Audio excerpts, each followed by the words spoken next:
I knew the first day I visited Adelphi Elementary School who I was going to have as my buddy, a little boy I will call Buddy.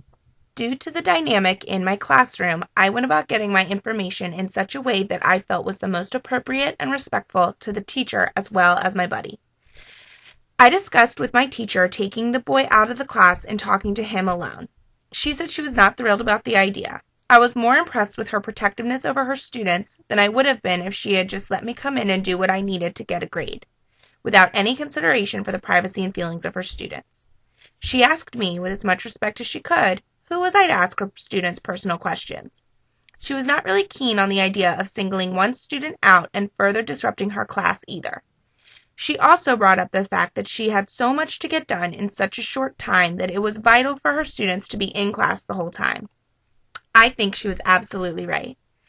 I gained an incredible amount of insight on Buddy in these past weeks in a natural setting, and in the process I actually made a buddy. This experience was incredible for me, and I hope a positive one for my buddy, as well as all the other buddies I made while visiting Miss Waxler's 4th grade math class. Over the past few months I gained insight into the real life of a little boy and a few other children in the process. I learned more about teaching in this classroom on Tuesday mornings than I have from any college teaching course. I will say, though, that the insight I have gained from my college classes has come in very handy and helped me navigate my thoughts and actions during this experience. I went through a natural progression while getting to know my buddy. The teacher normally breaks the students up into groups with different animal names, each representing a different skill level. This is a discreet and inoffensive way to keep the students active on their skill level. My buddy was in the ocelot group. It was easy for me to see that he was disengaged from the lessons, the class, and the teacher instantly. Naturally, I wondered what the story was with this little boy, and I soon realized that he did not speak English. On the first day, when the ocelots went to their first activity, playing a battleship-like game that worked out number sets, I could tell that Buddy was a little lost. I asked Buddy if he knew what to do. He simply told me yes. I said indirectly to the group that it is important to make sure everyone in the group is on the same page, and instantly a child translated the game to Buddy. This was the first time I had heard Buddy engage in a conversation. Also, I saw a spark in him once the game was translated into Spanish. This is a look that I began to recognize. Buddy looks very lost sometimes and will stare at his paper or do nothing or look around the classroom, but as soon as an assignment is translated for him, his look changes and he relaxes immediately. Initially, Buddy was shy around me and did not really like to talk to me. Once he warmed up to me, he was more open to asking me questions and taking my help when offered. I would also try to say things in Spanish to him, and I think that this made him feel more comfortable speaking English to me. The most rewarding interaction that Buddy and I had was on a non-math assignment. He was to write about his Halloween weekend. I saw that Buddy had nothing on his paper and suggested he write it in Spanish. After he wrote about his weekend in Spanish, I told him how to translate each sentence, and he wrote the translations down. It was a great experience.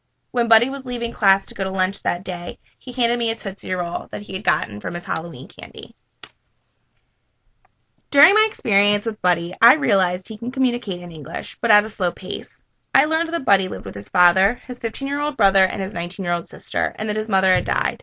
He and his family moved here from El Salvador last year. It was clear to me that although Buddy had his share of hardships, he was a fairly well-adjusted kid and was capable of understanding and completing his math work when the assignment was explained to him in Spanish. Being an observer in this classroom, I could see how easily it is for a student who is not fluent in English to get lost in a class that isn't all English. I observed something else as a result of this as well. I saw how much other students reached out to Buddy and would translate for him without really being asked. The lesson of kindness, community, and compassion that was being learned through this exchange, both for Buddy and the students who translated for him, turned out to be the most incredible and moving lesson I got to witness during this experience. I had a bit of an advantage going into this school as far as the racial diversity factor. I grew up in an area that was very diverse myself, with a large percentage of Hispanic families. Also, many of the families in my community were below or close to the poverty line. I had a large advantage in my schooling experience as well. I attended a private Catholic school. Many of the students were able to attend this school through vouchers offered by the Catholic Charities. This was a blessing and advantage in so many ways. The school I attended was small, with about 400 students from K through 8th grade. Adelphi has 510 students, which puts it at 110% capacity with grades pre-K through 6. Although most of the children at Adelphi were under the poverty line, making it a Title I school, I was more than impressed with my teacher, Miss Waxler, and the students in both of her Tuesday morning math classes. I was present one day when there was a substitute, and I wrote her an email afterwards just to let her know how impressed I was with the behavior of the students that day. This experience challenged my assumptions that the chances for success for students in very low socioeconomic public schools was low, and that teaching them would be very difficult. I saw firsthand that academic achievement in a school such as Adelphi is as diverse as in any school. There are students with difficult home lives who can still excel at school. I also assumed that behavior was going to be an issue.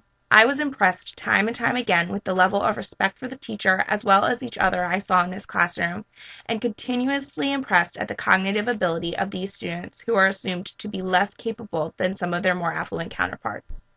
This experience has been my favorite one so far in my college career and has had an incredible positive impact on my future.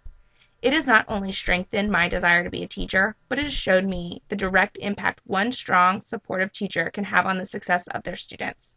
It was easy to see how much Miss Waxler cared for her students, and in return how much these students cared for her, as well as for their own success. A potential impact this has had on my teaching is that I see how vital it is to pay extra attention to students who do not speak English.